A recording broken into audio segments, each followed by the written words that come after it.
بد مذہبوں کی صحبت، توبہ.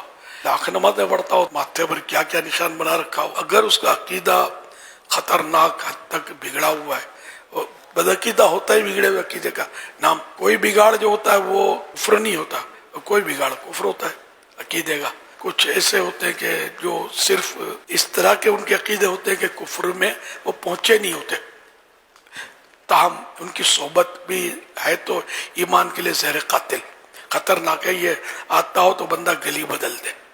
ان سے کوئی علیق سلیق، کوئی تعلقات رکھنے کی شریعت میں اجازت ہے نہیں. کسی صحابی کی توہین تو یہ ضلالت ہے، گمراہی ہے یہ بھی بہت خطرناک کہ کب جا کر یہ کفر میں کود جائے، اس کا بھروسہ کچھ بھی نہیں ہے.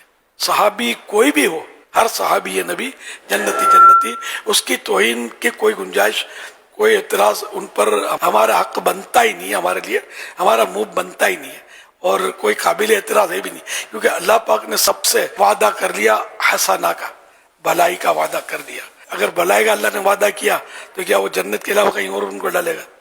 جنت ہی عطا فرمائے گا. انڈرسٹوڈ ہے. جتنے بھی صحابہ کرام ہیں، کیسے باشد وہ کوئی بھی ہوں، تو سب کیسے معظم ہیں اور سب کا احترام فرض ہے. ان کے بارے میں کوئی ہلکا لفظ، کوئی توہین کا لفظ، کوئی اعتراض، کمزور لفظ بولنا ہے نہ تصور میں لانا ہے.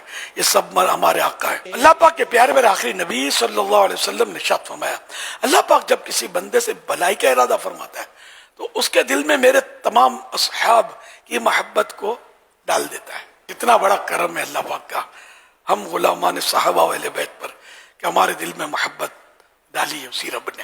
کرم ہے اس کا. انشاءاللہ بھلائی کی منزل سے بھی ہمارا رب ہمیں محروم نہیں فرمائے گا. شارح حدیث امام عبدالرؤف مناوی رحمت اللہ علیہ فرماتے ہیں، اس حدیث میں اصحاب سے تمام صحابہ کرام علیہم الرضوان کی محبت مراد ہے.